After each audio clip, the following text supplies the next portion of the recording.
안녕하세요, 인사이트 IT입니다. 갤럭시 Z 폴드 7이 전세계적으로 흥행을 하고 있다는 뉴스가 들려오는데요.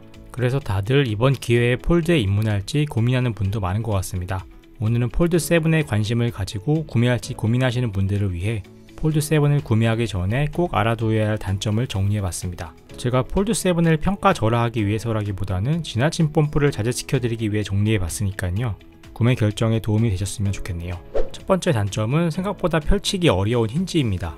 폴드의 진수를 보려면 일단 메인 디스플레이를 펼쳐야 하는데요. 그런데 이번에 두께가 더 얇아져서 펼치는데 더 힘이 들어갑니다. 손가락 뒤로 힌지를 받치고 엄지로 마찰력으로 눌러야 되는데 이게 힘이 약한 사람들은 잘 안 될 정도로 빡빡해요.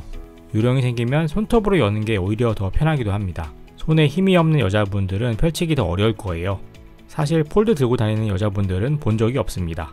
그리고 가끔 한 손에 가방을 들고 있고 한 손으로 폴드만 드는 경우에 한 손으로 열어서 보고 싶은데 그러기가 거의 불가능합니다.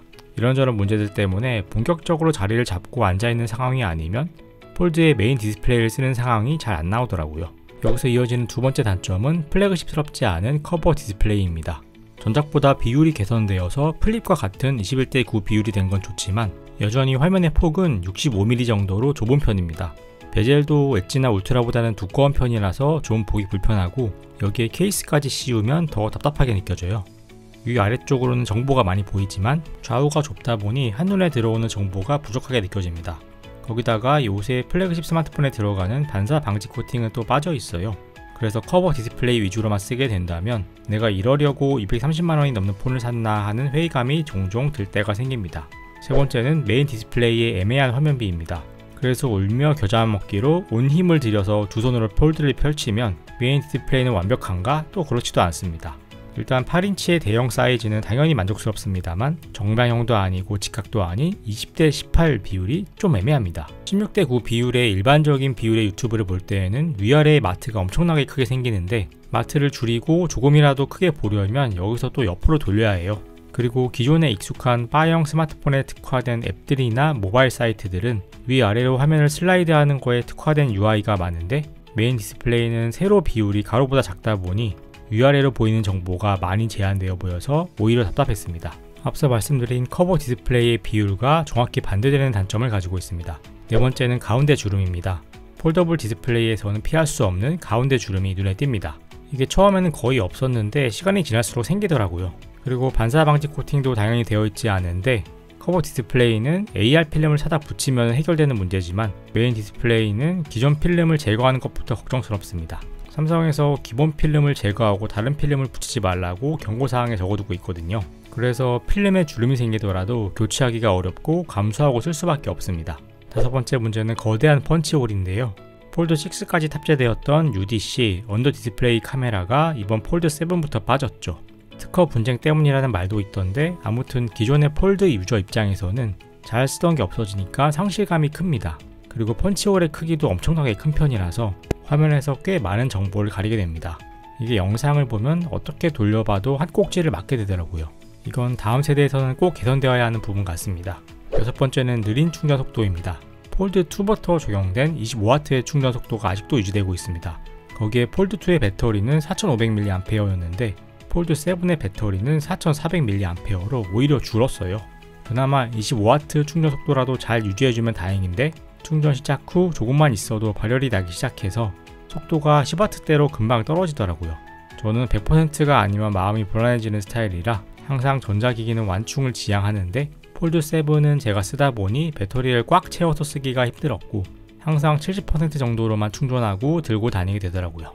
스마트폰, 태블릿의 일체형인 폴드 7을 항상 몸에 붙이고 다니는 이유도 있지만 그렇기 때문에 배터리 고속 충전이 더 필요하게 느껴집니다. 일곱 번째는 상대적으로 약한 내구성입니다. 오랫동안 시장을 장악해온 바형 스마트폰은 이제 내구성이 어느 정도 상향 평준화가 되었죠. 여러 번 떨어뜨려도 디스플레이도 잘 깨지지 않고 필름 없이 쓰더라도 흠집도 잘 나지 않습니다. 방수 방진도 IP68 등급까지 나오기도 하죠. 하지만 폴드는 힌지라는 물리적 구조 때문에 폴드의 방수 방진 등급은 IP48 등급에 불과해요. 여기로 먼지가 들어가기 쉬울 수밖에 없는 구조라는 거죠. 게다가 극단적으로 얇게 만들다 보니까 케이스도 마음에 드는 게 없는데요.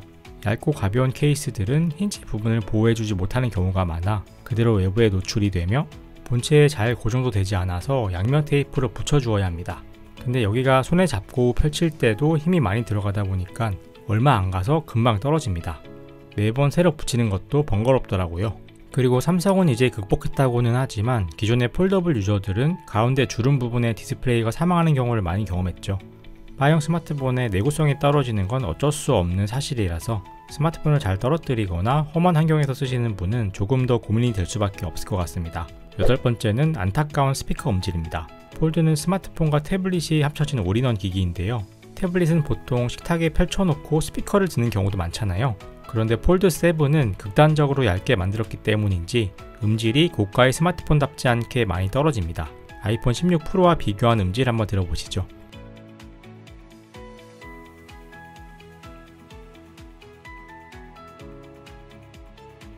태블릿은 보통 크기가 크다 보니 공간 배치에도 여유가 있고 울림통도 자연스럽게 커져서 스피커 음질도 괜찮은 편인데 폴드는 그런 장점이 적용되지 않고 다른 플래그십 스마트폰보다는 오히려 스피커 음질이 떨어진다는 부분 참고하셔야겠네요. 아홉 번째는 S펜의 제외입니다. 앞서 말씀드렸듯이 폴드는 태블릿이 합쳐진 올인원 기기인데요. 태블릿에 꼭 함께하는 액세서리가 바로 키보드와 전용 펜입니다. 디스플레이의 터치만큼 자주 쓰지는 않지만 생산성을 극대화하기 위해 꼭 필요한 입력 도구인데요. 개인적으로 갤럭시 탭의 S펜은 삼성 노트에서 계약서에 사인을 하거나 PDF에서 밑줄을 긋고 메모를 하는 정도로도 상당히 잘 써왔는데 S펜이 제외되다 보니 태블릿의 용도가 약간 반쪽이 된 느낌입니다. 마지막 10번째는 가격입니다. 237만원에 달하는 가격은 누구라도 그 돈씨를 한 번쯤 외치게 만들게 되는데요. 전작보다 약 15만원 정도가 올라서 역대급 가격을 자랑하게 되었습니다.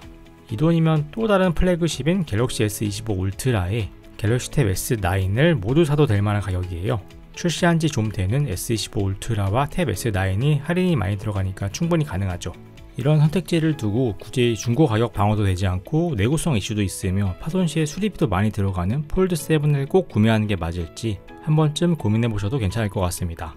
여기까지 폴드 7 구매하기 전에 알아야 할 10가지 단점을 정리해 봤는데요. 그럼에도 불구하고 이번 갤럭시 폴드 7은 처음으로 폴더블이 바형 스마트폰을 대체할 수 있다는 기대감을 심어준 기념비적인 제품입니다. 단순히 무게와 두께라는 물리적 팩터의 혁신이 워낙 강력해서 저 같은 경우는 앞서 말씀드린 10가지 단점을 극복하고 이전의 폴드 시리즈와는 전혀 다른 사용감으로 만족할 수 있었어요.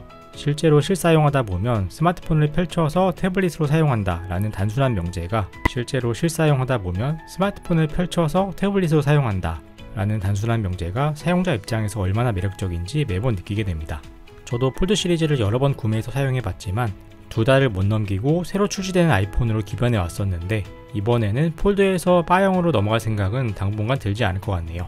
갤럭시 Z 폴드 7 정말 잘 만든 스마트폰이고 전 세계적인 흥행 소식도 뉴스로 계속 들려오고 있는데요. 하지만 대세에 휩쓸려서 본인 스타일과 맞지 않는 소비는 하지 않도록 오늘 단점으로 언급한 10가지 부분도 참고하셔서 현명한 구매 결정 되셨으면 좋겠습니다. 그럼 여기까지 인사이트 IT였습니다.